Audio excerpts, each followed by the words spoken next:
अस्सलाम वालेकुम। सुबह से आगे मैं बहुत खुशामदीद। मैं हूँ शिफा यूसुफ सही और मैं हूँ वैस मंगलवाला। मेरी तरफ से भी आप सबको अस्सलाम वालेकुम। खुदा का शुक्र है कि उसने हमें आज की सुबह देखना नसीब फरमाई। आज का दिन बड़ा अहम दिन है और आज के दिन और उसको उतना ही गैर अहम समझा गया है over the years, over the history. भाई ऐसा ही हुआ है। यही तो परेशानी है हम मर्दों की कि हमारा जो दिन है जिसे मर्दों का दिन कहा जाता है उसके बारे में लोगों को पता ही नहीं होता। मर्दों का आलमी दिन भी कोई मनाया जाता है, ख़वातीन का आलमी दिन मनाया जाता है। उसके हवाले से तब तकरीबात होती हैं, बड़े बड़े लोग आते हैं, बड़े बड़े बयानात जारी करते हैं, बड़े बड़े कामों का ऐलान किया जाता है। लेकिन मर्दों का आलमी दिन, उसके बारे में किसी को कोई जानकारी ही नहीं है। लोगों को नहीं मालूम होता कि मर्दों का आलमी दिन कब होता है। 19 नवंबर मर्दों का आलमी दिन होता है और आज मर्दों का आलमी दिन है। तो बस आज सारा काम शिफा आप करने अवैस का फैसला ये नाजरीन, वैसे अवैस का फैसला नहीं है, is a very humble man. ये हमारी टीम ने फैसला लिया कि आज शिफा बोलेगी और अवैस जो है वो रेस्ट करे, देखे, गपशप लगाए, बस इस किस्म का ज़रा जो है मामला हम करेंगे। लेकिन ये कि नहीं, आज के दिन हम इससे दूसरा पर्सपेक्टिव ये जाएगा कि भाई शिफा तो अवैस को आलमी दिन पे बोलने नहीं दे रही मर्दों के, तो फिर हमने सोचा कि नहीं भाई अवैस की मर्जी है, वो बोलना चाहें तो वो बोले, मैदान उनका है, दरमियान में जगह भी खाली छोड़ी। ये देखें आप, आज के दिन मैं अपनी मर्जी कर सकता हूँ, कम अज कम आज के दिन मर्जी कर सकता हूँ। लेकिन आज के दिन का आगाज जो है वो हम इस तरीके से करते हैं। आपकी भी राय लेंगे हम। हमने कॉल इन सेगमेंट करना है। मर्दों के आलमी दिन पर मर्द हमें बताएं कि उन्हें जिंदगी में क्या क्या मसाइल का सामना करना पड़ता है, किस किस तरह की डिस्क्रिमिनेशन उन्हें फेस करनी पड़ती है, क्या क्या ऐसी चीजें जो वो चाहते हैं कि तब्दील हों। बिल्कुल ये बातें मर्दों ने हमसे कहनी है और खवातीन भी कॉल कर सकती हैं और वो भी बताएं कि भाई मर्दों का जो उनकी जिंदगी में रुतबा है वो क्या है, मर्दों का मकाम क्या है और क्या वाकई मर्द जो है वो इतना ही बुरा होता है जितना उसके बारे में बताया जाता है फिल्मों में, ड्रामों में और वगैरह वगैरह मुख्तलिफ बातों में। वगैरह वगैरह कौन है, मतलब बहुत सारे ऐसे मामलात हैं। अब क्या छोड़ें, अब मैं सच बोलने का ठेका मैं नहीं लिया हुआ है क्या। आज के दिन हम आपको परेशान नहीं करेंगे और आज के दिन हम आपको किसी खतरे में भी नहीं डालेंगे। सवाल पूछता हूँ मैं आपसे। हाँ, अच्छा मर्द क्या होता है? अच्छा मर्द मेरा ख्याल है सबसे पहले तो हम अगर उसको मुआशरती एतबार से देखें तो अच्छा मर्द उसको तस्वुर किया जाएगा जो अपनी फैमिली के लिए बड़ा अच्छा है, बस उनके साथ रवैये में बड़ा अच्छा है। यानी मर्द की अपनी कोई ज़ात नहीं है, उसका जो भी काम है वो रिलेटेड है उसके घर वालों से। वो अपने घर वालों के लिए खुद को फना कर देता है। अच्छे मर्द होने का क्राइटेरिया ये है कि तुम उनके साथ अच्छे रहो, अपने साथ अच्छे हो ना हो ये अलग मसला है। तो अपने साथ अच्छा होगा तो वो औरों के साथ भी अच्छा होगा। अगर वो नहीं, बहुत सारे लोग अपने साथ ही अच्छे होते हैं फिर किसी और के साथ अच्छे नहीं होते। वो कहते हैं नहीं भाई दुनिया जाए भाड़ में। तो ये तो क्राइटेरिया ना हुआ किसी को जज करने का। हाँ। तो चाहे औरत के बारे में भी आप यही कहेंगे कि वो औरत तो अपने घर वालों के लिए, अपने जिन बेसिकली तो हमें जज करने वाले होते हैं वो लोग जिनसे हमारे रिश्ते होते हैं, इसलिए वो क्राइटेरिया समझा जाता है। अदरवाइज जाता है। इसकी हम आगे बात करेंगे। वो पैदा होते ही, मतलब पैदा होने से लेके कब्र में जाने तक उसकी जिंदगी किसी न किसी औरत से एसोसिएटेड होती है और उस औरत के लिए वो जिद्दोजहद कर रहा होता है।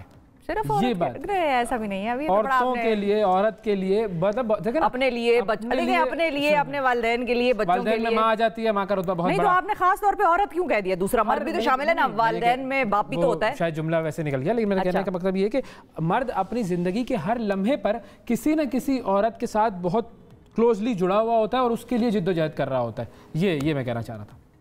जैसे फॉर एग्जांपल जब वो पैदा होता है तो जाहिर है फिर अपनी माँ के साथ जुड़ा हुआ होता है, तो माँ के लिए उसकी माँ से जुड़ा हुआ नहीं होगा तो जिंदा कैसे रहेगा? सही बात है, माँ ने उसको पालना है यार, मतलब कैसी बातें आप कर रहे हैं। माँ है।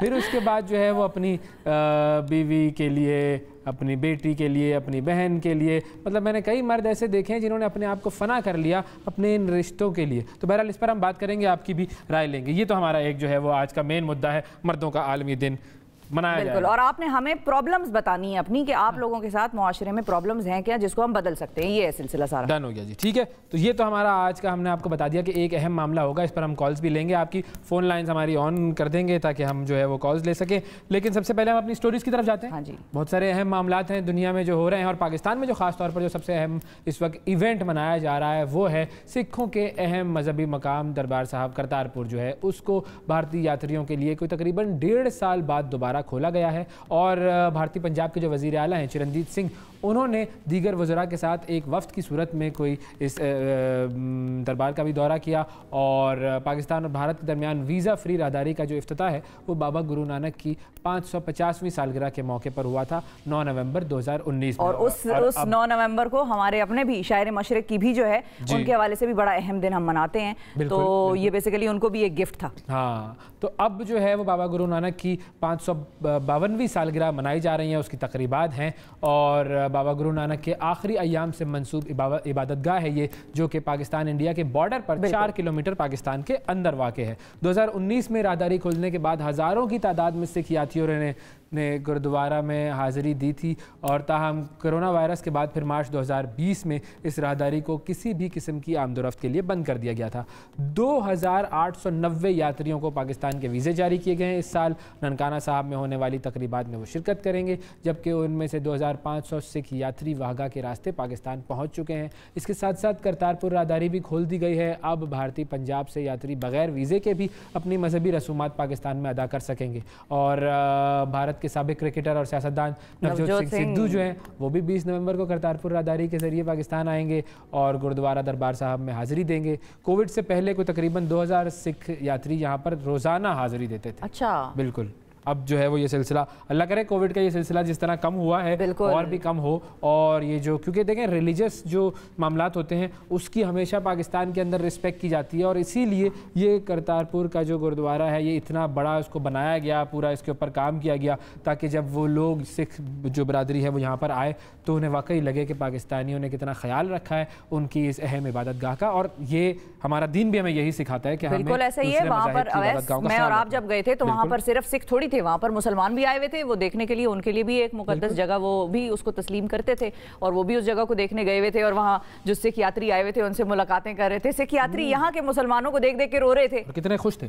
बिल्कुल। तो ये सबके लिए इस किस्म की जो इबादत गाहें हैं वो हमारे लिए काबिल एहतराम है। और हमारे बाबा कौम ने फरमाया था कि रियासत का कोई काम नहीं है आपके मज़हब से, आप अपनी मंदिरों में, मसाजिद में, इबादत गाहों में जाकर अपने मज़हब को प्रैक्टिस कर सकते हैं। This is secularism along with Islamization. This is not secularism, my friend. This is religion. ये तो लोग ये कहते हैं असल में ये रिलीजन है, तो हमारा इस्लाम सेकुलर है बेसिकली। क्या आप इसको इस तरह से कहते हैं कि हमारा इस्लाम सेकुलर है, क्योंकि this is the teaching of Islam basically. तो ये इसलिए मैंने ये बात की कि सेकुलरिज्म के बारे में लोग कहते हैं कि इस्लाम, बाबा कौम तो पाकिस्तान को इस्लामिक रियासत नहीं बनाना चाहते थे, वो सेकुलर रियासत बनाना चाहते थे। तो इस्लाम इज बेसिकली सेकुलर, जो इजाजत देता है और जो आज़ादी देता है आपको अपने मजहब प्रैक्टिस करने की फुल जोश खरोश के साथ। बिल्कुल। एक और साहब भी पाकिस्तान आए हुए, जरा उनका भी बता दें भाई। उनका मैं बता देती हूँ। साइकिल जो है उस पर वो सफर कर रहे हैं और जिसके बारे में हम कहते हैं कि शेर सुना दूं है बुलंदी से फलक बोस नशेमन मेरा। सही है बुलंदी से फलक बोस नशेमन मेरा, अब्र को हिसार हूँ गुलपाश है दामन मेरा। वाह वाह वाह, क्या बात है। मर्दों के आलमी दिन के मौके पर ये शेर बस सही है। आपने देखे कहा तो मैंने फौरन कहा सुना दे, मतलब मैं कौन होती हूँ भाई आज के दिन अवैस को किसी की चीज से रोकने वाली, मुझ पे तो बाहर एहतजाज हो जाएंगे। अब कल देखिएगा नाजरीन, कल आएंगे वापस मैदान में। आज लेकिन एहतजाज हो जाएंगे बाहर हमारे दफ्तर के, तो इसलिए आज का ऐसा कोई हम रिस्क नहीं लेंगे। अच्छा, मैं आपको बता दूं कि साइकिल के हवाले से बात क्या हम कर रहे हैं। 30,000 किलोमीटर का सफर साइकिल पर तय करने का इरादा लेकर बरतानवी शहरी हैं ब्रिस्टल से बीजिंग के लिए निकल पड़े हैं वो, और पाकिस्तान पहुंच चुके हैं। ल्यूक ग्रेनफील्ड शॉ जो है उनको पाकिस्तान के शुमाली इलाका, ग्रेनफील्ड शॉ ये उनका नाम है, ये जॉर्ज बर्नार्ड शॉ के कोई हो सकता है, वैसे वाकई हो सकता है कोई उनका पीछे शजरा जुड़ता हो। अच्छा। तो उनको जो है बेसिकली पाकिस्तान के शुमाली इलाकाजात की जो खूबसूरती है और उसने सहर ज़दा कर दिया है। और लोग जो है वो साइकिल यानी एक ऐसी साइकिल पर सफ़र कर रहे हैं जो कि 2 आदमी चलाते हैं, टैंडेम साइकिल उसको कहते हैं। बिल्कुल। तो वो 2 आदमी उस पर सफ़र करते हैं। 24 साल की उम्र में ल्यूक को बेसिकली जून 2018 में ये पता चला था कि उन्हें आखिरी स्टेज का कैंसर हो गया है और तभी से उन्होंने अपना ये ख्वाब बना लिया है और एक मकसद ज़िंदगी का बना लिया है कि वो साइकिल लेकर दुनिया का चक्कर लगाएंगे। अच्छा, अब ये चक्कर जो है ये बेमकसद नहीं है उनके लिए। एक तो ये है कि वो मुख्तलिफ इलाके देख रहे हैं, वो हर इलाके की डाइवर्सिफिकेशन देख रहे हैं, लेकिन वो एक और काम भी कर रहे हैं और वो ये कर रहे हैं कि कैंसर के खिलाफ लड़ने वाली अपनी ऑर्गेनाइजेशन के लिए फंड्स इकट्ठा कर रहे हैं और कैंसर से मुतालिक आगाही फैला रहे हैं साइकिल पर हर जगह जाते जाते। जबरदस्त। लोग लाहौर में शौकत खानम अस्पताल के लिए भी चैरिटी इकट्ठी करेंगे और वहां से इंडिया और फिर बीजिंग आगे जो है चाइना की तरफ वो रुख करेंगे। वाह वाह, तो ये उनका ये बाकायदा बड़ा मकसद है, ये नहीं है साइकिल चलाने निकल पड़े सब छोड़ छाड़ के। काम कर रहे हैं वो। भाई मैं भी ऐसा कोई मकसद बनाना चाहता हूँ जिससे मैं दुनिया घूमूं। तो वैसे आज के दिन तो आप वो मकसद का ऐलान कर ही दें, मेरा ख्याल है आवाम के सामने। मेरा मकसद है कि मैं दुनिया का हर मुल्क घूमूं फ्री में, ये मकसद है। ल्यूक की साइकिल के पीछे कोई बैठा हुआ है? 2 आदमी वाली साइकिल है। नहीं, लेकिन दूसरा चला रहा है वो ल्यूक। हाँ, अकेला चला रहा है, तो फिर तो आप उससे बात कर सकते हैं। मैं बात करता हूँ ल्यूक भाई। हाँ, कोई कुछ मामला, लेकिन चीन और हिंदुस्तान तो आप जा सकेंगे उसके साथ। साइकिल पे वक्त बड़ा लगेगा, तो मैं चाहता हूँ कि वक्त भी तो कम है ना। वक्त बहुत कम है मेरे पास, कम रह गया है। बिल्कुल ऐसा ही है वैसे। कम वक्त रह गया, ये देखें आज के दिन ये बात हो रही है, कम वक्त रह गया। बात तो सही है वैसे, लेकिन मैं तो वैसे नाजरीन कह रही हूँ, किसी को क्या पता किसी के पास कितना वक्त है, तो इसलिए मैंने उस कॉन्टेक्स्ट में बात की थी। वैस की उम्र के बारे में मैं यहाँ पर कोई रेवलेशन नहीं करना चाह रही थी। उम्र का तो खैर कोई मसला नहीं है, age is just a number. Age is just a number साबित की हुई है। बिल्कुल ऐसा है वैसे। हाँ बिल्कुल ऐसा है। तो खैर ये ल्यूक को कहना है कि एक और शहर जाए, और वो शहर बन रहा है अभी। एक बड़ा ज़बरदस्त ऐलान किया गया है, सऊदी अरब की तरफ से ये ऐलान हुआ है, वो आपको मैं बताता हूँ, ल्यूक को भी बता देता हूँ। सऊदी अरब ने एक हैरत अंगेज शहर की तामीर का ऐलान किया है, और ये बुहैरा अहमर में तैरने वाला शहर होगा, फ्लोटिंग सिटी। Dubai types.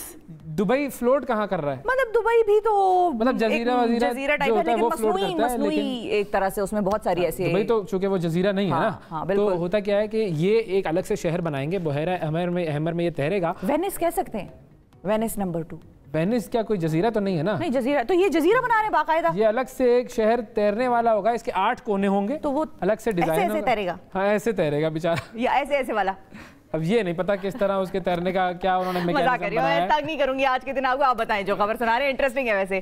तैरने वाला शहर, इसका नाम होगा जी, तैरने वाले शहर का नाम होगा ऑक्सोजोन। अच्छा। ये शहर न्योम प्रोजेक्ट का हिस्सा है। न्योम बेसिकली सऊदी अरब की तारीख का सबसे बड़ा तामीराती मंसूबा है।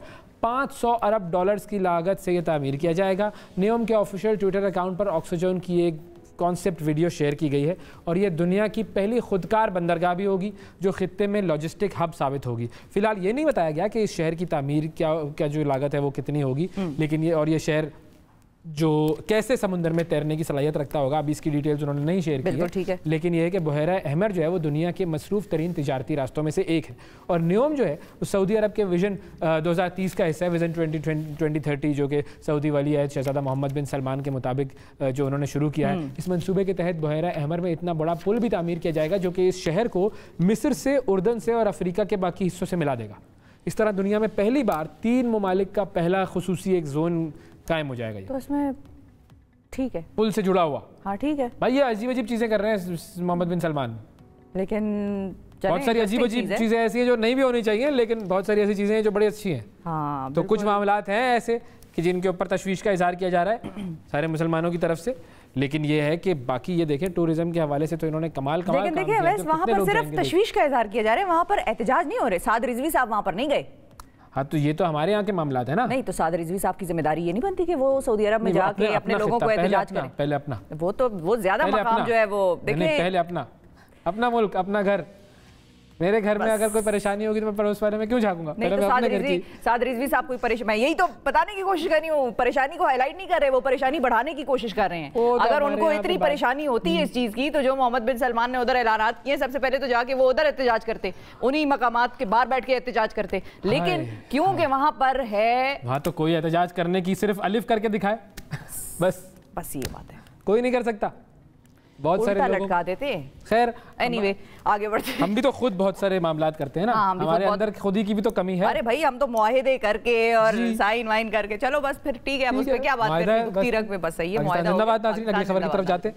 अच्छा, मैं आपको बताती हूँ, एक और बड़ा वर्ल्ड रिकॉर्ड कायम हुआ है, और बड़ा जबरदस्त वर्ल्ड रिकॉर्ड कायम हुआ है। 5 गाड़ियों को फलांगने का रिकॉर्ड जो है वो कायम किया गया है बरतानवी शहरी टेलर फिलिप्स की जानिब से, और चंद ही सेकंड में उछलने वाली जो है वो बेसिकली उन्होंने एक स्टिक रखी हुई है अपने पास, उस स्टिक की मदद से 5 गाड़ियों के ऊपर से वो उसको क्या कहते हैं, स्टिक को पता नहीं क्या नाम होता है, ये बच्चे अक्सर इस पे कर रहे होते हैं। बिल्कुल आ जाएगा, अभी जहन में आ जाएगा प्रोबेबली अगर हम भूल गए नाजरीन, वरना आप खुद गूगल कर लीजिएगा, लेकिन हम आपको बता देते हैं। और मेरा कागज जो है वो उड़ गया मेरे हाथ से लग के।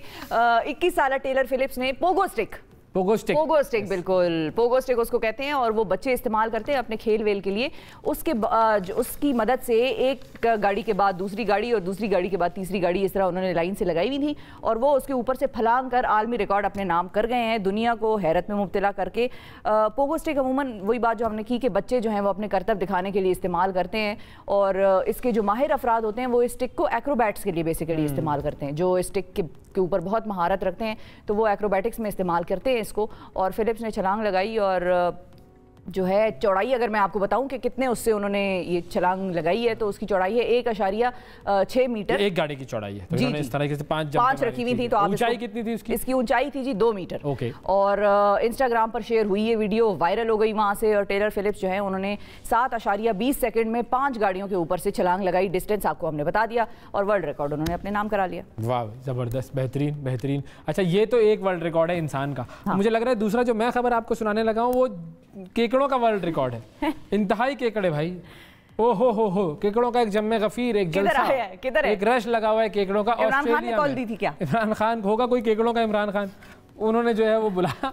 अब हुआ क्या है मैं आपको बताता हूँ। ऑस्ट्रेलिया में आप ना आज के दिन मुझसे ऐसी बातें करवाएंगे, ये सियासत करके आप वैसे ये दिस वाज पन इंटेंडेड। हाँ, मैं कुछ कहूंगा और उसके बाद अगले दिन से कहेंगे नहीं जी वैसा। आप तो इस प्रोग्राम का हिस्सा नहीं रह सकते। देखिए लीडर है ना Imran Khan, as a leader लेते हैं लोग, तो केकड़ों का भी कोई लीडर होगा जिसने उनको कॉल लगाई होगी। होते हैं हर, अच्छा जैसे आप शहद की मक्खियों के बारे में पढ़ते हैं, तो उनकी भी क्वीन बीज होती हैं। ये पूरा एक निज़ाम है जो कि अल्लाह ताला ने बनाया है। ऑस्ट्रेलिया में लाखों की तादाद में केकड़े सड़कों पर आ गए हैं और उसकी वजह से सड़कें बंद कर दी गई हैं। ये जो केकड़े हैं उनकी इतनी बड़ी तादाद सड़कों पर आने की वीडियो वायरल हुई है। ऑस्ट्रेलिया के क्रिसमस जज़ायर हैं, उनके पास कई सड़कों को बंद कर दिया गया है क्योंकि करीबी जो जंगलात हैं वहाँ से सुर्ख केकड़ों की बड़ी तादाद समुंदर की जानिब जा रही है। इनकी तकरीबन जो तादाद बताई जा रही है वो है 5 करोड़। और ये जो सुर्ख रंग होता है इसकी वजह से इनको कहते हैं फ्लेम क्रैब्स। अच्छा। जी बिल्कुल, फ्लेम। और ये अब हाल ये है कि ये गर्मी के बायस क्रिसमस जंगलात से निकलकर तेज़ी से समुंदर की तरफ भाग रहे हैं और सड़कों, पुलों और रुकावटों को, सारी रुकावटों को अबूर करते हुए साहिल तक पहुंच रहे हैं। और सुर्ख केकड़ों की वजह से सड़कें वगैरह बंद कर दी गई हैं। अमला बड़ी जो है वो सफाई कर रहा है ताकि वो केकड़े जो है वो पाँव में ना आ जाएँ या किसी कार के नीचे ना आ जाएँ। और इस दौरान ज़ाहिर है मुश्किलात का लोगों को सामना करना पड़ रहा है क्योंकि वो अपने घरों में महदूद हुए हैं। लोगों को ज़ाहिर उनको कहा गया कि आप लोग अपने घरों पर महदूद रहें क्योंकि केकड़े जो है उनको फिर नुकसान हो सकता है। और बिल्कुल बाहर एक यलगार सी है वहाँ पर। और ये दिलफरेब वाक़या जो है वो मतलब हर साल ही होता है क्योंकि इस सीज़न में ऐसा होता है कि वो अपने एक मस्कन से निकल के दूसरे मस्कन की तरफ जा रहे होते हैं। ये देखें क्या कमाल दुनिया जो है ये है। बिल्कुल सही है। ठीक है जी, तो मैंने आपको दुनिया के बारे में बता दिया और ब्रेक ले लेते हैं। Your call sir. बस मर्दों का आलमी दिन है आज। सबको हैप्पी मेंस डे, तमाम मर्दों को, तमाम खवातीन को। और इस पर हमने बात करनी है आज। मिलते हैं ब्रेक के बाद।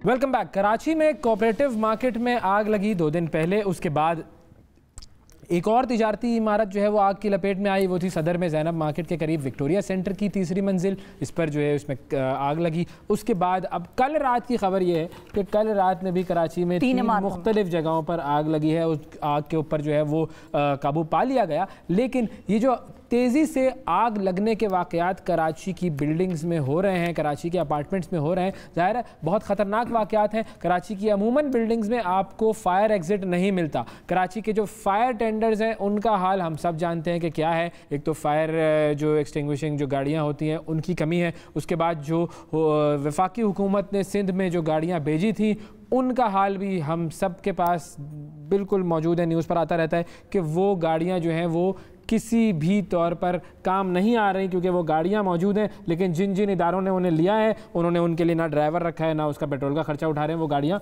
खड़ी हुई हैं, उनको देखने के लिए म्यूज़ियम बना दिया गया है कि ये गाड़ियाँ देखो यहाँ पर हमें वफाकी हुकूमत ने गिफ्ट की थी जो हम इस्तेमाल नहीं कर रहे। अब ये पूरे मामलात हैं क्या, इस हवाले से हम कराची में हमारे नुमाइंदे हैं गयासुद्दीन, उनसे बात करते हैं। अस्सलाम वालेकुम गयास। कराची में ज़ेबुन्निसा स्ट्रीट पर विक्टोरिया सेंटर में लगने वाली आग पर काबू पा लिया गया है। कूलिंग का अमल भी मुकम्मल हो चुका है। फायर ब्रिगेड हुकाम का ये कहना है कि आग विक्टोरिया सेंटर के 5वें फ्लोर पर लगी थी जिसमें अक्सर गोदाम थे। तलत हुसैन जो कि इस मार्केट के सदर हैं, उनका ये कहना है कि 40 गोदाम और दुकानें थी जो कि मुतासर हुई हैं 5वें फ्लोर की।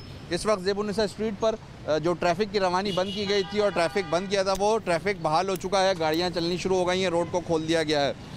ये सामने विक्टोरिया सेंटर है, इसके पास स्टैंड बाय एक फायर ब्रिगेड की गाड़ी मौजूद है अपने टीम के हमरा। उसके अलावा एक वाटर बोट का जो है टैंकर यहाँ मौजूद है ताकि हंगामी सूरत हाल से निपटने के लिए फ़ौरी तौर पर वो यहाँ रेस्क्यू कर सके। ख़ास तौर पर जब इस तरह की आग लगती है कपड़े में तो चिंगारियाँ भड़कने का चांस होता है वक्फे वक्फे से, तो उसके लिए स्टैंड बाय यहाँ गाड़ी खड़ी की है ताकि इस चीज़ को कवर किया जा सके।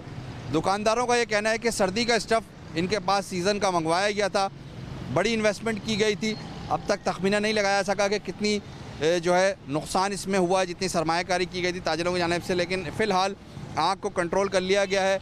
इस आग में भी और इस मार्केट में भी यही शिकायत सामने आई है कि आग बुझाने के हालात मौजूद नहीं थे, इनके पास सिक्योरिटी सिस्टम नहीं था, सेफ्टीज़ नहीं थे, जिसकी वजह से नुकसान ज़्यादा हुआ। फायर ब्रिगेड हुकाम का ये कहना है कि कराची में जो सेफ्टी रूल्स हैं उस पर अमल दरामद होना ज़रूरी है, जिसकी वजह से जो रेस्क्यू टाइम है, रिस्पॉन्स टाइम है, उसमें उन्हें भी मदद मिलेगी और ख़ास तौर पर नुकसान से लोग बच सकते हैं। इस वक्त विक्टोरिया सेंटर पर दुकानदार ख़ुद से अब जब रेस्क्यू का काम मुकम्मल हो चुका है तो अपना माल इकट्ठा कर रहे हैं, कोशिश कर रहे हैं कि वो यहाँ से जो बचा हुआ माल है वो यहाँ से शिफ्ट करें ताकि किसी मुमकिन सूरत हाल से निपटा जा सके। और जो आग लगने के वाक़यात जो बढ़ रहे हैं उसकी मेन रीज़न यही है कि खुश्क मौसम होता है, ड्राई वेदर होता है। ड्राई वेदर में जो बोसीदा तारें होती हैं जिस पर लोड होता है वो शॉर्ट सर्किट के बाइस जल जाती हैं, जिससे आग लगने का ख़तरा बढ़ता है और उसी वजह से आग लगने के वाक़यात रोनुमा होते हैं। बिल्कुल ठीक है जी, बहुत हम शुक्रिया अदा करेंगे नाजरीन गयास का कि उन्होंने अपडेट किया हमें इस मामले पर। और ये ऐसी चीज़ नहीं है कि इस पर हम एक दफ़ा बात करें और फिर हम भूल जाएं। ये कुछ मसाइल हमारे मुल्क के ऐसे हैं जो कि बड़े आराम से हल हो सकते हैं, छोटा सा उनका सलूशन है, लेकिन सिर्फ किसी की तवज्जो की ज़रूरत है। तवज्जो दिलाओ हमारा जो है ना वो काम तो है, लेकिन उस पर तवज्जो कौन लोग लेते हैं कौन लोग नहीं लेते ये एक अलग मामला है। बहरहाल जब इंसानी जानें जाती हैं तो फिर सबको ख्याल आता है कि हाँ हमें इसके लिए कुछ काम करना है, लेकिन उसके बाद कुछ दिन के बाद फिर वही मामला वैसे चल वाला चल रहा होता है। वक्फा लेते हैं, वक्फे के बाद दोबारा हाजिर होते हैं। स्टे विद अस।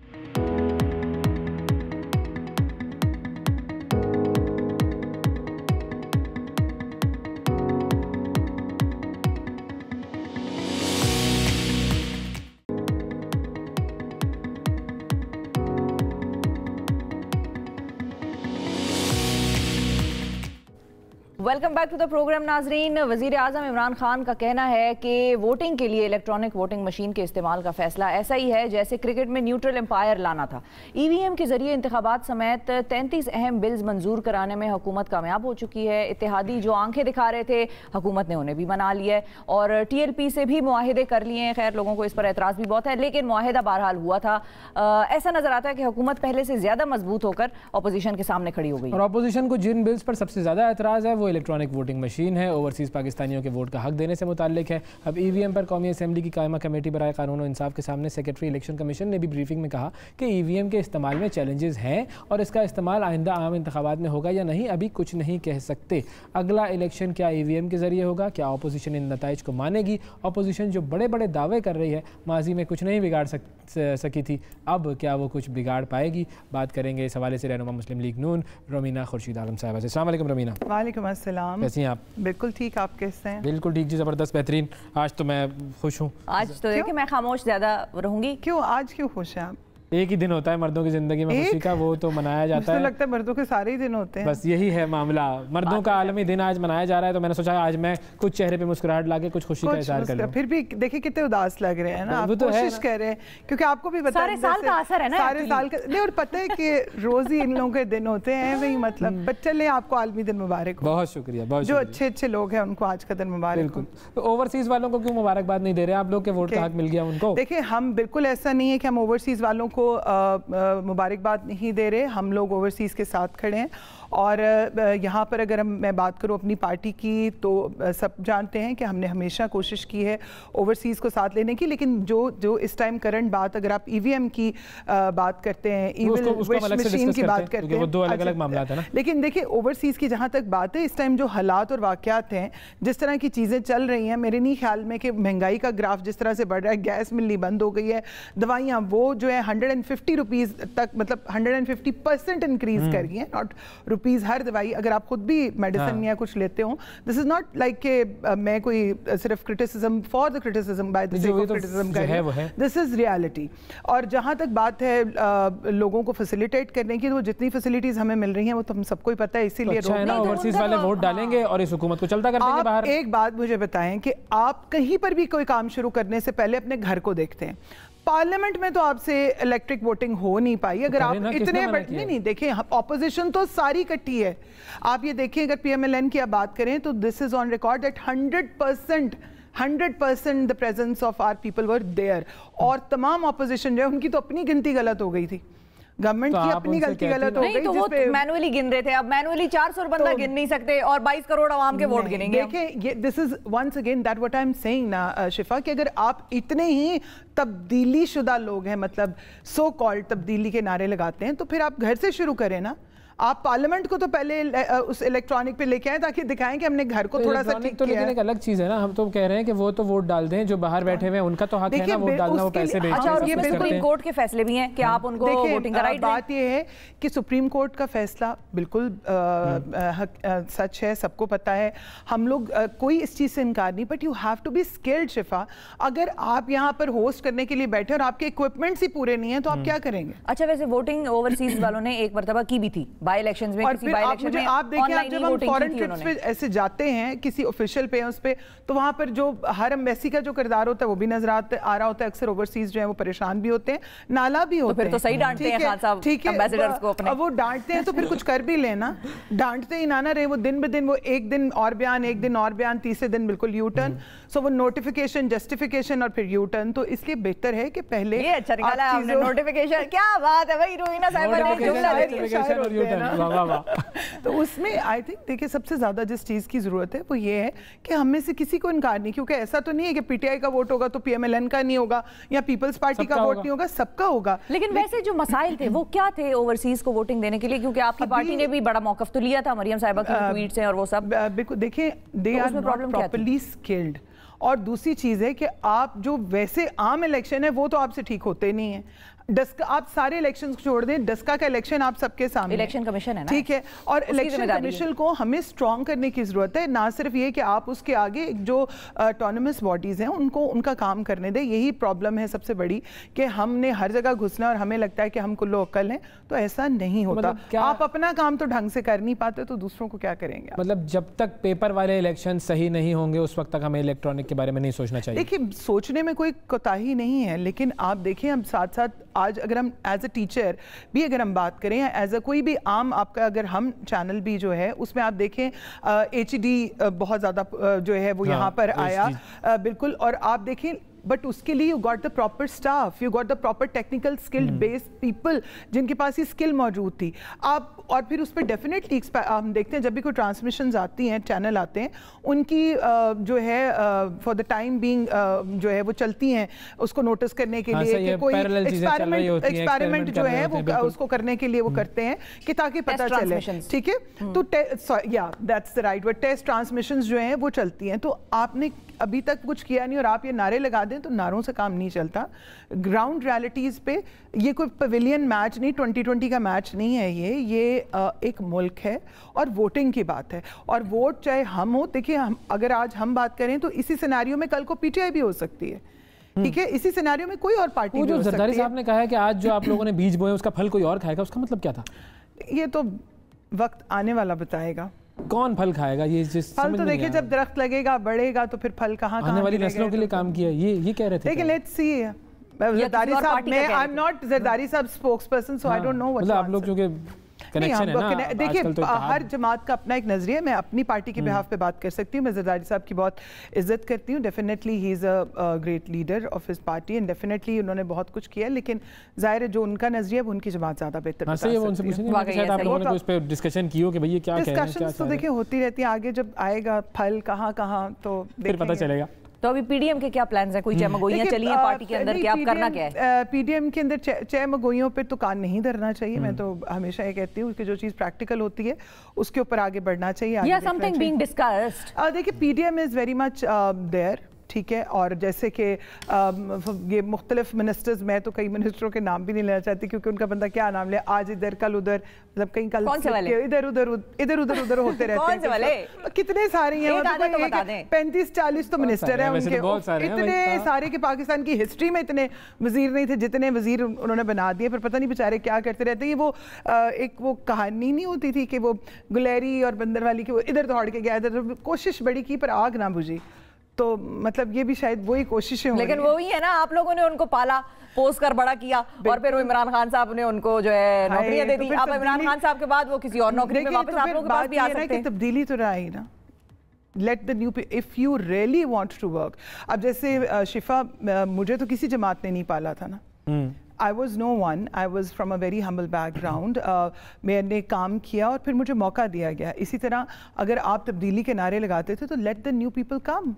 आप उन लोगों को मौका देते जो टेक्निकली जेन्युइनली काम करते हैं, आप नए लोगों को फिर लाते ना। आप ट्रस्ट अगर इनको दे दे के आप 3 हफ्ते से ज़्यादा और 4 हफ्तों से ज़्यादा किसी को चलने नहीं देते, तो फिर नए लोगों को भी देते, उनको भी, वो भी शायद वो इससे अच्छा खुद को प्रूव करने के लिए कुछ और अच्छा कर जाते हैं। पीडीएम और आप लोग क्या कोई नई स्ट्रेटेजी लेकर आ रहे हैं? क्योंकि पहले कुछ नहीं हो सका, सारे आप लोगों के जो जलसे थे और जो क्यों नहीं हो सका, ऐसे चुनाव रिजल्ट तो नहीं देखिए, ऐसी कोई बात नहीं है, बहुत कुछ हुआ, प्रेशर भी डेवलप हुआ। अब आप देखें कि वो जमात जो नारे लगाती है, हमारा तो जो एज अ बीन ऑपोजिशन काम है, ऑपोजिशन का काम होता है कि वो आपको आपके जो सही रास्ता है उसको दिखाए और आपके साथ चले। लेकिन अनफॉर्चुनेटली गवर्नमेंट नारे लगाती है लेकिन काम उस तरह से नहीं करती। ठीक है, हम लोगों ने बहुत दफ़ा, आपको याद होगा बिल्कुल शुरू में शहबाज शरीफ साहब ने कहा कि let's come and sit on one table and let come for the charter of economy के ऊपर हम बात करें। तो क्या आपको लगता है गलत बात थी कि तमाम तर जमातें जो हैं वो मिलकर इकोनॉमी के ऊपर से कुछ नहीं हुआ? मैं ये कह रहा था कि वो जो पीडीएम की सारी तहरीक को मैं वैसे अगर अपनी जाती राय में समझती हूँ कि ऐसी हुकूमत को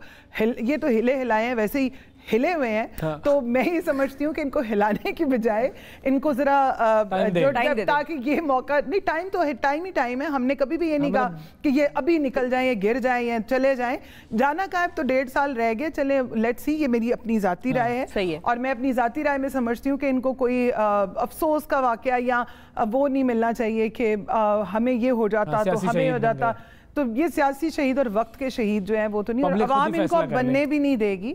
Awam is very, they have the vision, they have the visuals and everything is in front of them. So let's see.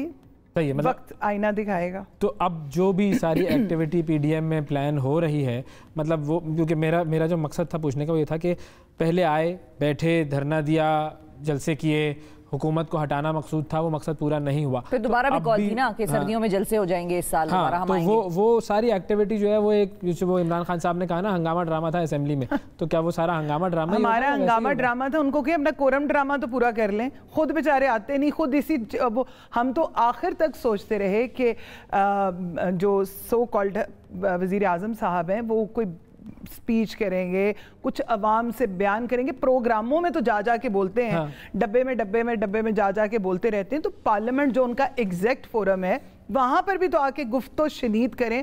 वो वजीर आजम जिसने शुरू में कहा था कि जी मैं हर सेशन में एक बुध वाले दिन या पता नहीं कौन सा दिन, शायद वो जायचे के मुताबिक जो दिन निकला होगा कोई, उसमें मैं आकर तो गुफ्तगू करूंगा, वो भी नहीं वो आए।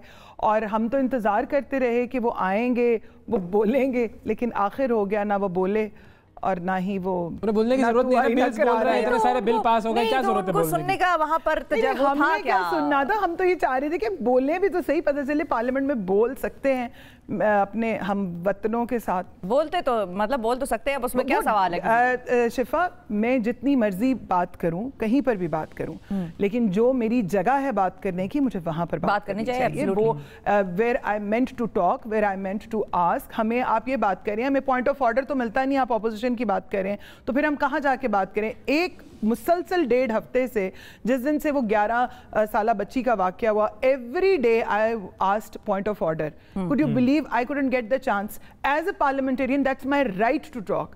लेकिन हम नहीं बोल सकते। दूसरी बात यह है कि जब फिर हम क्वेश्चंस के आंसर्स वहाँ नहीं आते, उनकी मिनिस्ट्रियाँ क्या काम कर रही हैं हमें समझ नहीं लगती। और फिर जो जेन्युइन इश्यूज़ हैं, चलें आप फॉर द लिटिल टाइम, आप फॉर द थोड़े से वक्त के लिए अगर हम ये तसव्वुर कर लें कि जो दूसरे मसाइल हैं, हमें उन पर भी बात करनी है, सही है, तो उस पर भी बात नहीं करने दी जाती। अब आप देखिए, क्या ये छोटा वाकया था स्पीकर साहब के साथ जो किया है उस दिन के, वो पेपर उनके मुंह पे उन्होंने फेंक दिए, ये भी तो पार्लियामेंटेरियन लैंग्वेज नहीं है ना, शिफा, मैं इसकी बिल्कुल तायीद नहीं करूंगी। डेफिनेटली जो चीज़ गलत है, लेकिन ये कल्चर कहाँ से आया?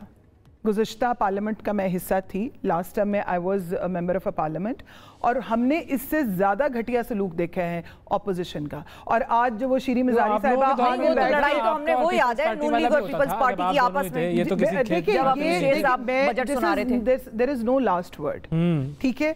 पॉलिटिक्स के अंदर nothing is predicted, it's always unpredictable, number one. Number two ये कि आप हुकूमत हैं, हुकूमत को कभी कभी अपना दिल भी बड़ा रखना चाहिए। होता क्या है, वहाँ यहाँ से अगर किसी ने बात कर दी है, वहाँ पे लाज़िमुल मलज़ूम करार दिया जाएगा कि मुराद से उठेंगे, यूँ बाजू करेंगे वो दूसरे तीसरे मिनिस्टर्स, तो ये कह देना, तो वो this is what you are trying to deliver. हम लोगों ने ये नहीं किया, ठीक है। आज भी आप देखें कि हम लोगों ने बहुत जगहों पे कोशिश की है साथ बैठने की, नेशनल इश्यूज के ऊपर। अच्छा, अब तो गवर्नमेंट की तरफ से भी ये आ रहा है कि आप हमारे साथ बैठें, अब जरा थोड़ी सी सीरियसनेस हल्की सी आई है, बयानात में तो कम से कम लग रहा है। फवाद चौधरी साहब ने कहा है, अब मुझे मैं आपको एक मशवरा दूंगी, हमदर्दाना मशवरा होगा कि ऐसे बयानात से इज्तनाब कीजिए, बच्चों की सेहत के लिए अच्छे नहीं होते। और आप लोग तो माशाल्लाह वहाँ ऐसे बयानात का क्या फ़ायदा, आज और कल और परसों और थोड़ी देर बाद और, तो वो देखिए सेहत के लिए अच्छे नहीं होते। नहीं तो आप लोगों की तरफ से जब ऑफर्स आती हैं बैठने की, बात करने की, तो वो सीरियस होती हैं? ऑफ कोर्स देखिए, ऑपोजिशन जौन सी है वो तो ऑपोजिशन है, और वो तो हम लोग तो अब जब हम स्टैंडिंग कमेटीज में बैठते हैं शिफा, क्योंकि अब हमारे लोग सुन रहे हैं, स्टैंडिंग कमेटीज क्या काम करती है, मिनिस्ट्रीज की आइज नोज एंड ब्रेन का काम करती है, ठीक है। वहाँ पर हम सब लोग मिलकर बैठते हैं, बात करते हैं, बहुत सारी चीज़ों पर लाते हैं, लेकिन फिर भी कई चीज़ें उस तरह से नहीं हो पाती। 3 साल हो गए हैं, वो इशू जो हैं हम चीख के पागल हो जाते हैं कि ये इस तरह नहीं, इस तरह करें, ऐसे काम करें, वो चीज़ें नहीं हो पाती। तो लेकिन वहाँ पर भी तो हम बैठ रहे हैं, हम ऑपोजिशन कहते हैं कि हम तो नहीं बैठते, we are there to sit on the national issues. तो और कहाँ बैठे? लेकिन वो बैठते हैं, जगह बताएं ना, लिहाजा वो जगह बताएं कहाँ से ऑफर आए कि वहाँ बैठ जाते हैं। हमें कहीं से ऑफर की जरूरत नहीं है, हमने ना वो जो से वो कहते हैं ना, इनको डील और ढील का इंतजार है ना। पीएम ऑफिस में मीटिंग हो सकती है, बनीगाला में करनी है, कहाँ बैठे? लाहौर गाला के अंदर जो है ना, वो गाला ही हो सकता है और गाला ही खाया जा सकता है, बिस्किट मेरे ख्याल में। लेकिन नहीं, रायमंड में कर लें या जरदारी बिलावल हाउस कराची में करें। Not at all, I am not saying to sit anywhere. The parliament is the right forum for the parliamentarians, they should sit in the parliament, parliament में बैठें, पार्लियामेंट में बात करें और इश्यूज के ऊपर बात करें। ये कोई आज का और मेरा आपका नहीं। देखिए, हम लोग आज हैं, कल नहीं होंगे, लेकिन हमारे बच्चे, हमारी नस्लें जो हैं, उन्होंने तो इसी मुल्क में रहना है ना। बिल्कुल, तो जो भी चीज़ होनी चाहिए वो पार्लियामेंट में होनी चाहिए, डिस्कशन के साथ होनी चाहिए। बहुत शुक्रिया अदा करेंगे रोमीना साहिबा, वक्त दिया आपने। नाज़रीन, वक्फा लेते हैं, वक्फे के बाद दोबारा हाजिर होते हैं। Stay with us.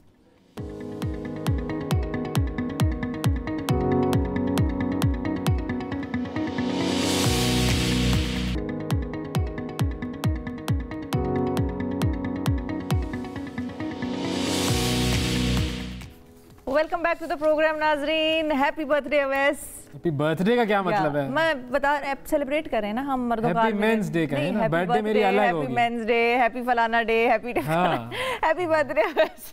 बर्थडे मेरी अलग होती है, वो एक अलग दिन होता है। इंसान लेकिन खुशी तो आपको आज की वैसी ही हुई ना, तो फिर लेता है आज की जो है वो अलग खुशी है। मेंस डे पे भी काटते हैं लोग, वुमेन्स डे पे केक कटते हैं, तो मेंस डे पे भी केक काटते हैं। कुछ ऐसा करें, आपने हैप्पी वाइफ से कह के बस टरखा दिया। ये टरखाना जो है ना, यही मर्दों की जिंदगी का सबसे बड़ा मसला होता है कि उन्हें बस टरखा दिया जाता है। मर्दों का आलमी दिन नाजरीन दुनिया भर में आज मनाया जा रहा है, और इस दिन को मनाने का मकसद बेसिकली मुआशरे में मर्दों के मस्बत किरदार और उनके जो मसाइल हैं उसका इदराक कराना है लोगों को। मर्दों का दिन पहली बार 19 नवंबर 1999 को मनाया गया था, और बहुत कम लोगों को इस दिन के बारे में इल्म है, जैसा कि हमने प्रोग्राम के आगाज़ में आपसे जिक्र किया था। और ये दिन इस बात पर जोर देता है कि मर्द खुद और अपने ज़ेर तरबियत जो नौजवान होते हैं उनको मर्द होने की हैसियत से उनकी जिम्मेदारियों का बताना, उनके मस्बत किरदार और अकदार के बारे में सिखाएं। बिल्कुल, तो मर्दों से बात कर लेते हैं, मर्दों ख़वातीन से फ़ोन कॉल्स ऑन करते हैं और बताते हैं कि जी क्या मामला है आज के दिन जो है वो मर्द क्या उनकी ज़िंदगी में किसी किस्म की कोई तब्दीली आई है, तब्दीली आने की कोई उम्मीद है,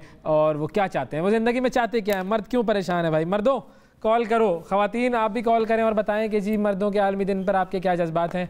ये है जी इस सेगमेंट का मुद्दा। बिल्कुल जी। अफजल शाह साहब हैं स्वात से, अस्सलाम वालेकुम। वालेकुम सलाम। कैसे हैं अफजल शाह साहब? Happy men's day. Thank you. और ये वाकई खुशी की बात है, हम हमारे तो ज्यादातर स्क्रीनों पे तो ये रोनमा होती है, ये रौनक होती है कि खवातीन का आलमी दिन, मगर ये तो सब मर्दों को पता चला कि आज मर्दों का भी एक आलमी दिन होता है। होता भी है, मर्द भी एक तरह का इंसान होता है, हमने ये बताने की कोशिश की है। मगर भाई साहब ये सिस्टम जो है ना, हम यहाँ पे फीमेल क्योंकि ज्यादा डोमिनेंट है बनिस्बत मेल की, तो इसी हवाले से जब हम बात वो कह रहे हैं कि मर्दों और खवातीन को एक ही किस्म की तनख्वाह, हम भी इसी की प्रायोरिटी है, मगर बेसिकली यहाँ पे खवातीन की हुकूक है वो ज्यादा सलब हो जाती है। आपके मसाइल क्या है? मर्दों के मसाइल बताएं भाई।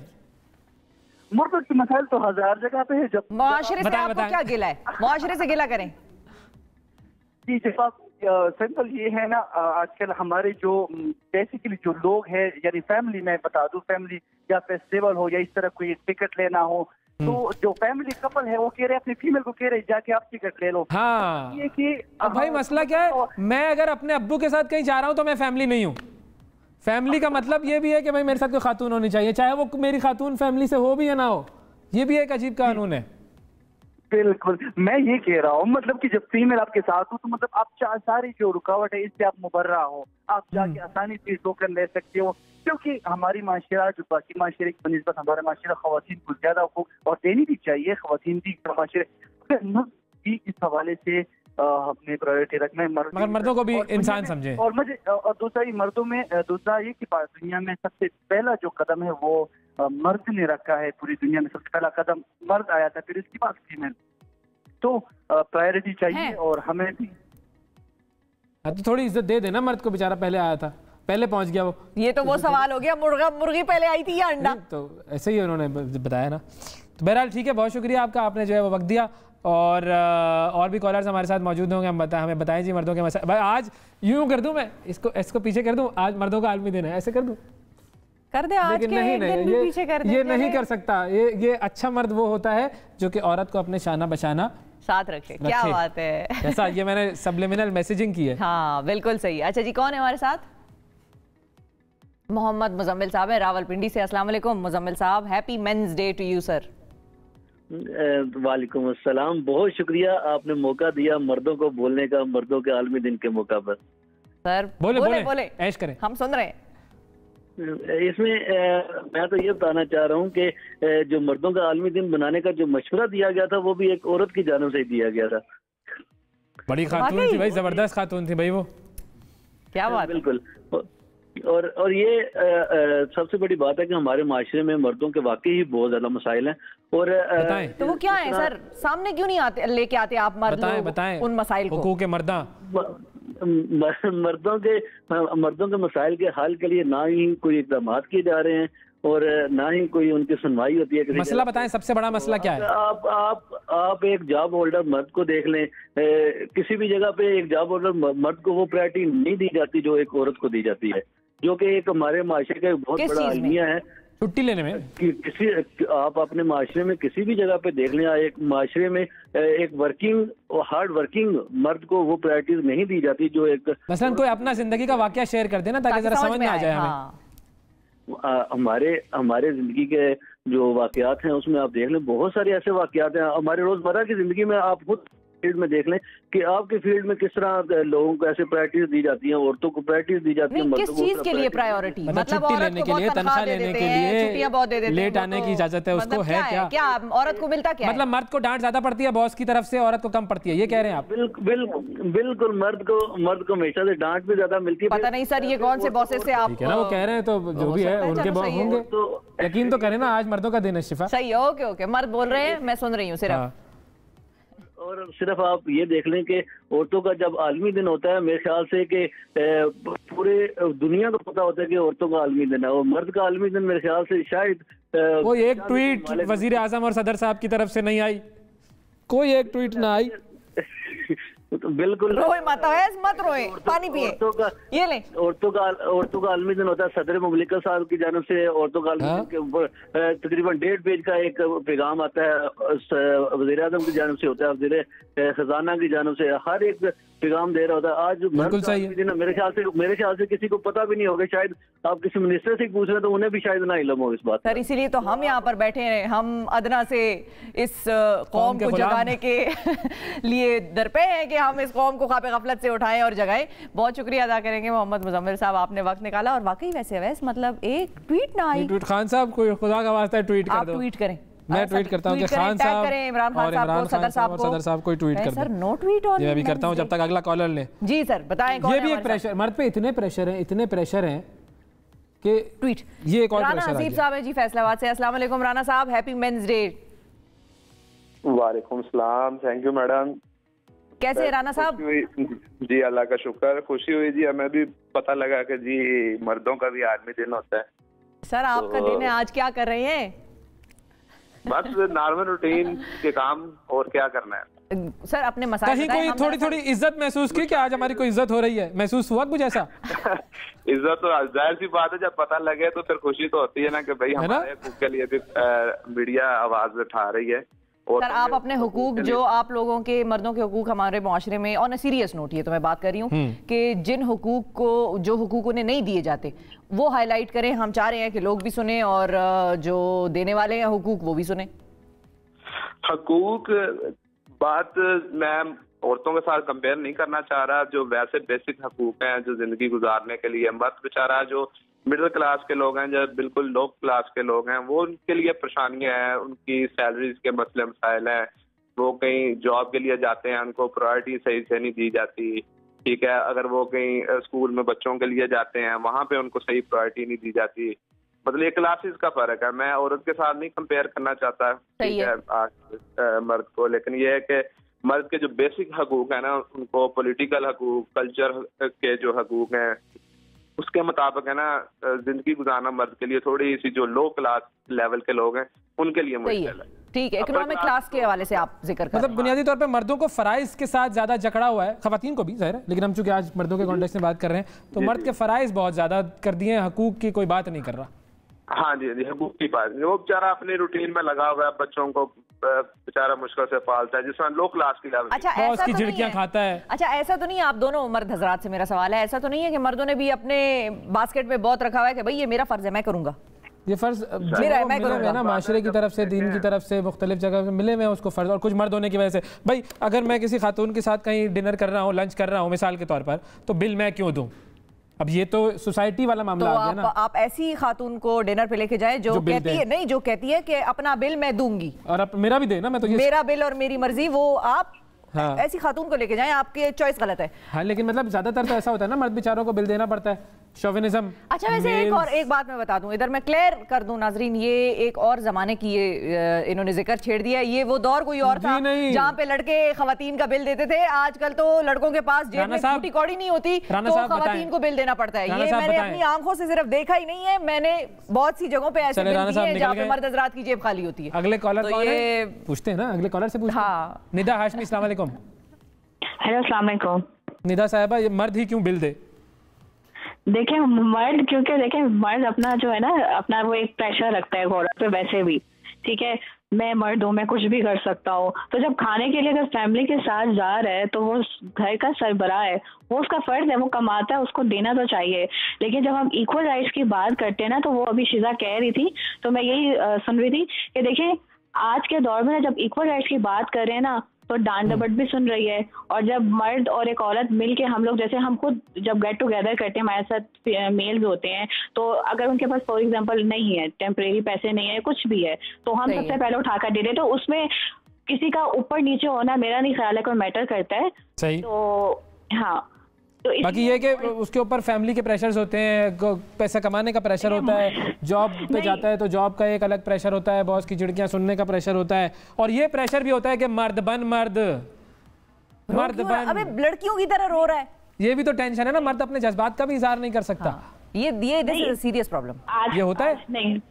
नहीं आजकल होता है, आजकल जज्बात का इजहार होता है। अब जमाना ही 2021 है, अब बहुत चेंज हो गया है, ठीक है। अभी हालांकि अभी भी आज भी ऐसा होता है कि अभी वो थोड़ी देर पहले कॉलर कह रहे थे कि जी हमें डांट डपट सुनने को मिलती है, वो एक औरत को नहीं सुनने को मिलती।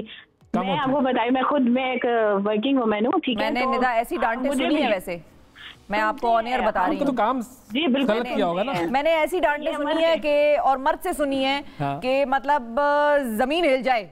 मैं आपको क्या और बताऊं इसके अलावा। ऐसे ही है, इससे बहुत ज्यादा सुनने को मिलती है। तो ये मत कहें कि मर्द को सुनने को मिलती है, औरत को नहीं सुनने को मिलती।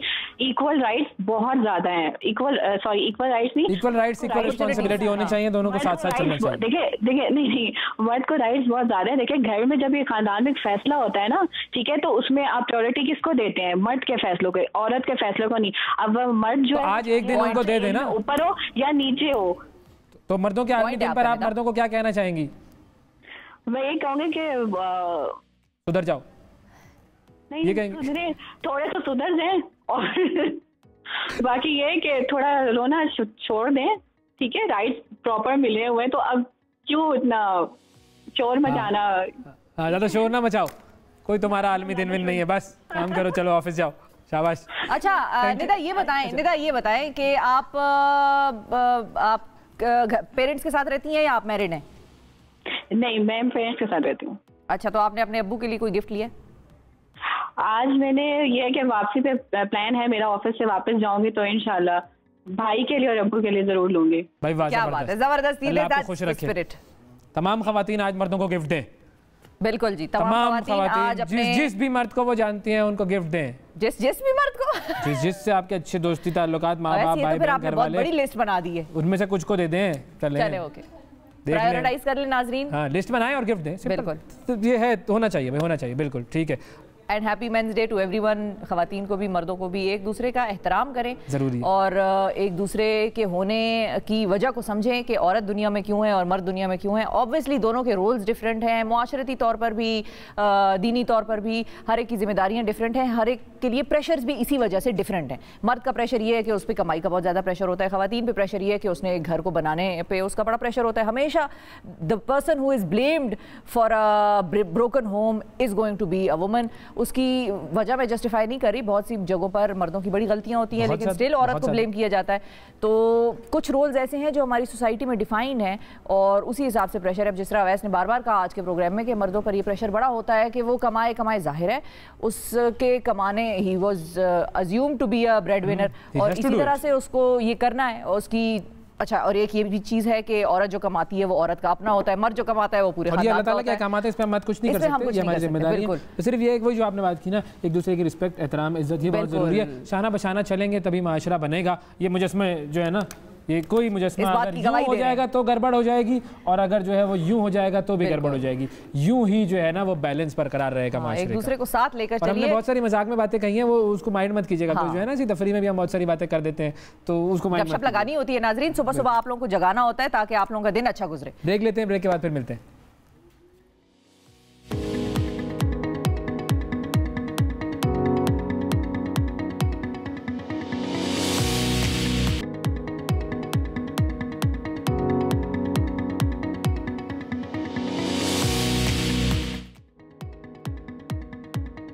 Welcome back. सबसे आगे में एक मरतबा फिर खुशामदीद। पाकिस्तान और बांग्लादेश के दरमियान T20 सीरीज़ का आज आगाज़ हो रहा है। पहला मैच आज खेला जाएगा दोपहर 1 बजे, और इसी हवाले से हम बात करेंगे। क्रिकेट के दीगर मामलों पर भी हमें बात करनी है। हमारे साथ senior sports journalist, cricket encyclopedia जनाब मिर्ज़ा इकबाल बेग साहब मौजूद हैं। अस्सलाम वालेकुम सर। वालेकुम अस्सलाम। उवैस और शिफा, आप दोनों को अगर अब 11:20 हो रहे हैं, लेकिन सुबह बखैर। Happy men's day sir. हाँ, वो मैं सुन रहा था उवैस का। शिफा ने तो कहा कि आप डांट सुन ले तो जमीन दहल जाए, लेकिन उवैस ने ये नहीं कहा कि अगर आप डांट सुन ले तो आसमान गिर जाए। सर ऐसा ही होता है, हम पर तो अक्सर आसमान गिरते रहते हैं। पर तो बदनाम है बेचारा, हम पे इल्जाम तो ऐसे भी हैं वैसे भी सही, ये वाले मामला। अच्छा, इतना मासूम भी नहीं है कि इल्जाम ऐसे वैसे ही लगेंगे, इल्जाम भी सही लगते हैं कई जगहों पे। तो सर ये पहले तो ये बताइए कि आज क्या जो है वो सीरीज का आगाज हो रहा है, बांग्लादेश और पाकिस्तान की T20 सीरीज। तो सर क्या पाकिस्तान की जो परफॉर्मेंस जिस तरीके से रही ICC T20 वर्ल्ड कप में, उस हवाले से तो मुझे लगता है वन साइडेड सीरीज होगी। बिल्कुल। वैसे 2015 में जब पाकिस्तान ने बांग्लादेश का दौरा किया तो पाकिस्तान को वनडे सीरीज में, टेस्ट सीरीज में शिकस्त हुई थी, लेकिन अब चूंकि पाकिस्तानी टीम गेयर अप हो गई है मुत्तहिदा अरब अमारात में, जो उसकी परफॉर्मेंस रही कि पाकिस्तान ने 5 दिन में 3 टफ मैचेस खेले। आप देखें, वर्ल्ड कप के 24 अक्टूबर को भारत, 26 अक्टूबर को न्यूजीलैंड और 29 अक्टूबर को अफगानिस्तान, और उन तीनों मैचेस में पाकिस्तान ने कामयाबी हासिल की। तो मैं समझता हूं पाकिस्तानी टीम गियर अप हो गई है, और बांग्लादेश की टीम को भी सेटबैक है। शकीब उल हसन फिट नहीं हुए, उन्होंने मुशफिकुर रहीम को ड्रॉप कर दिया है, तो की टीम में भी कई यंगस्टर्स शामिल हैं। मुत्तहिदा अरब हमारा परफॉर्मेंस दी, मेरी बात हो रही थी वहाँ यूएई की जो क्रिकेट सिलेक्शन कमेटी है उसके 25 बरस तक रहे के पाकिस्तान अगर फाइनल में इंशाल्लाह पहुंच जाता पाकिस्तान तो पाकिस्तान को हरा सकता था पाकिस्तान और न्यूजीलैंड को, लेकिन किस्मत की देवी हम पे मेहरबान नहीं थी। पर कोई बात नहीं, अब थोड़े महीनों के बाद, चंद महीनों के बाद दोबारा से यही मुकाबला होना है, यही मैदान सजना है, ऑस्ट्रेलिया में सजना है और क्या, तो उसके लिए हम उम्मीदें अच्छी रख रहे हैं। बिल्कुल। अच्छा मिर्जा साहब, आपने क्योंकि फिटनेस की बात की है तो फिटनेस से मुझे याद आया कि हमारे जो रिजवान थे वो फिट नहीं थे, वो मैच से 2 दिन पहले हॉस्पिटल में एडमिट थे और उनकी जो तस्वीर चल रही थी मीडिया पे देख के लग रहा था कि तबीयत शदीद खराब है। तो ऐसी तबीयत में आपका खिलाड़ी 2 दिन बाद फिट कैसे हो जाता है? मतलब उसको खिलाने का फैसला सही था उनको? उन्होंने तो खैर अपना फैसला सही साबित कर दिया, उन्होंने तो अपनी एफर्ट की ना, लेकिन जो देखने वाले लोग हैं, खिलाने का मामला है वो भी क्या उनको रेस्ट नहीं देते थे? शिफा, आपने बिल्कुल सही सवाल किया और ओवैस ने सही कहा कि चले वहां तो क्रंच मैच था, लेकिन यहाँ तो इनको 3 दिन उन्होंने आराम भी किया रिजवान ने, और फिर उसके बाद प्रैक्टिस की, रेस्ट देना चाहिए था, क्योंकि बांग्लादेश की टीम को इतनी बहुत बड़ी ताकतवर टीम नहीं है। 5 मैचेस वो अपने वर्ल्ड कप में हारी, क्वालिफाइंग राउंड में खेली, उसमें भी उसको स्कॉटलैंड ने हरा दिया था। तो मैं समझता हूँ कि पाकिस्तान को अपने यंगस्टर्स को चांस देना चाहिए था, लेकिन मैं हैरान हूँ कि 12 रुकनी जो स्क्वाड ऐलान किया गया है जिसमें से 11 खिलाड़ी मुंतखब किए जाएंगे, आसिफ अली जिन्होंने सिर्फ 20 गेंदें खेली वर्ल्ड कप में, उनको आराम करा दिया गया। आप उनको मौका तो दें कम से कम। और इसी तरीके से शोएब मलिक जो है वो जाके टीम को उन्होंने ज्वाइन कर लिया है। आपने शाहनवाज दहानी को आप सैर कराने के लिए लेकर जा रहे हैं और वो बेचारा वजीर सयाहत बन गया पाकिस्तानी क्रिकेट टीम का, जहां जाता है घूम फिर कर वापस आ जाता है। हॉस्पिटैलिटी बेचारे की देखे ना, कैसे चाय वाय दे रहा होता है सबको, सारे खिलाड़ियों से अच्छी रिलेशनशिप बनाई हुई है उसने माशाल्लाह। बस यही है, लेकिन बड़ा टैलेंटेड क्रिकेटर है, वो बेस्ट बॉलर हुआ पाकिस्तान लीग का अबू धाबी में, और उसको तो खिलाना चाहिए। उसको टेस्ट टीम के साथ भेज दिया कि जाओ जरा सैर करो, और वो जज़ायर गरबुल हिंद के जजीरों की सैर करके आया, बीच साइड की खेले बगैर। तो मुझे लग रहा है, फिर उसने एक तस्वीर भी हुआ है, आपने देखी होगी शिफा, वो धोनी के साथ उसने सेल्फी ली, एक तरफ दहानी था, एक तरफ धोनी था, तो बेचारा उसको मौका मिलना चाहिए। मेरी राय जरूर मिलना चाहिए, उसको मौका मिलना चाहिए। तो सर ये प्रैक्टिस के दौरान ये झंडे वाला क्या वाकया हुआ है बांग्लादेश में, जिसके हवाले से जो है वो जरा कुछ चहमगुइयां हो रही हैं? देखिए वैसे एक तो ये 50 साल वो अपनी आज़ादी का वो जश्न भी मना रहे हैं। 25 मार्च को उनकी आज़ादी हुई थी और 1971 को वो 50 साल उसके मना रहे हैं। उसके अलावा उनके वो जो थे बानी बांग्लादेश के शेख मुजीबुर रहमान, उनकी भी 50वीं सालगिरह का वो जश्न मना रहे हैं। और सकलैन मुश्ताक ने ये ट्रेंड शुरू किया, इससे पहले नहीं था, कि उन्होंने के वो कहते हैं पाकिस्तान का झंडा लगाकर प्रैक्टिस की जाए। तो अब आप मुझे बताएं कि पाकिस्तानी शर्ट्स पे तो वो है ही स्टार बना हुआ, तो वो उनके वजीर मुमलिकत बराए इत्तलात मुराद हसन ने स्टेटमेंट दे दिया कि पाकिस्तानी टीम वापस चली जाए। झंडे के मामले पर वो बड़े हसास हैं, क्योंकि आपको पता है हसासियत बहुत ज्यादा है। बांग्लादेश 1971 तक पाकिस्तान का हिस्सा था, फिर अलग हो गया। तो मेरे ख्याल में इस तरह की चीजें नहीं होनी चाहिए। दुखती हसासियत तो अक्सर उन्होंने दिखाई है ना। हम जब एशिया कप जीते थे तो उनकी वजीर आजम चली गई थी कप दिए बगैर। मुझे याद है जब एजाज चीमा ने जो आखिरी ओवर किया था और बांग्लादेशी ये समझ रहे थे कि वो एशिया कप जीत जाएंगे और पाकिस्तान जीत गया, तो वो प्राइज डिस्ट्रीब्यूशन में शिरकत किए बगैर चली गई। तो इससे उनके रवैये का अंदाजा होता है। तो हमें भी मामले की हसासियत को समझना चाहिए था, कि बजाय इसके कि हम तो पाकिस्तान की टीम मैदान में उनको शिकस्त देगी, पाकिस्तान की सब कैप जब हम सर पर सजाते हैं, सब कैप सर पर सजाते हैं शिफा, तो उस पर स्टार होता है, शर्ट पहनते हैं उस पर पाकिस्तान का स्टार होता है। तो मेरे ख्याल में ये कंट्रोवर्सी अननेसेसरीली जो है ना वो उसने जन्म लिया है। और वहाँ बांग्लादेशी जो नौजवान नस्ल है वो मतलब पाकिस्तान, वो तो उर्दू बोलते ही नहीं है दूसरे, और फिर वो पाकिस्तान के खिलाफ दिल में उनके कोई बुग़्ज़ अदावत मौजूद है। वो ये जो अब स्टेटमेंट आई है उनकी, तो इस स्टेटमेंट पे हमारा किसी किस्म का कोई जवाब या कोई रद्द-ए-अमल आना चाहिए, या बस रहने दें, बात को इधर ही खत्म कर दें?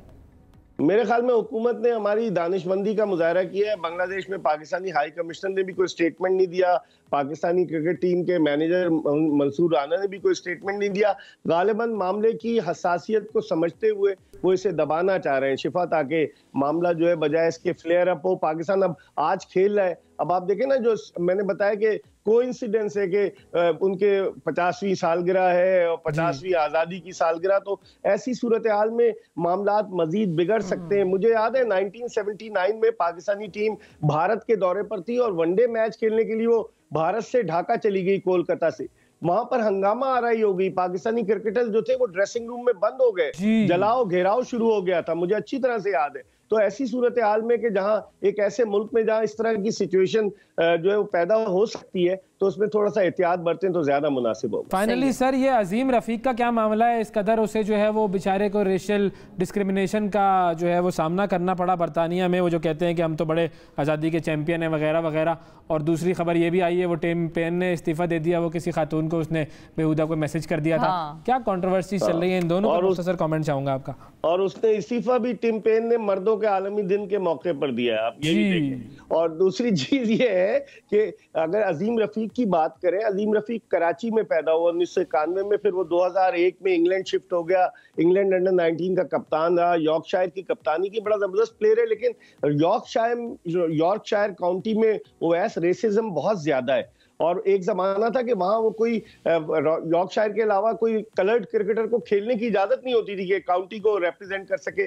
बाद में यूनुस खान खेले, सचिन तेंदुलकर खेले, अजीम रफीक खेलता है और फिर उसके अलावा आदिल रशीद भी है यॉर्कशायर का। तो मैं समझता हूँ कि जो अकदार की रिवायात की बात करता है इंग्लैंड, जो बड़ा महज़िब अपने आप को मुल्क कहता है, उसमें इस तरह की हरकतों का होना, और केविन कहते थे वो प्लेयर्स को, केविन कहकर जो कलर्ड क्रिकेटर्स थे उनकी इस तरह से तजलील करते थे। तो मामलात अब उठ गए और आवाजें उठ रही हैं, तो अब देखते हैं क्या होता है। लेकिन अजीम रफीक ने ये स्टेप लिया है, हैट्स ऑफ टू हिम, वरना कोई बोल नहीं रहा था। अब आहिस्ता आहिस्ता लोग बोलना शुरू हो गए और देखते हैं कि अब क्या सूरत हाल बनती है। बहुत शुक्रिया अदा करेंगे मिर्ज़ा इकबाल बेग साहब हमारे साथ मौजूद थे। नाज़रीन, आज के प्रोग्राम में इतना ही। अगले प्रोग्राम तक के लिए इजाज़त दीजिए, फिर मुलाकात करेंगे। अल्लाह हाफिज़।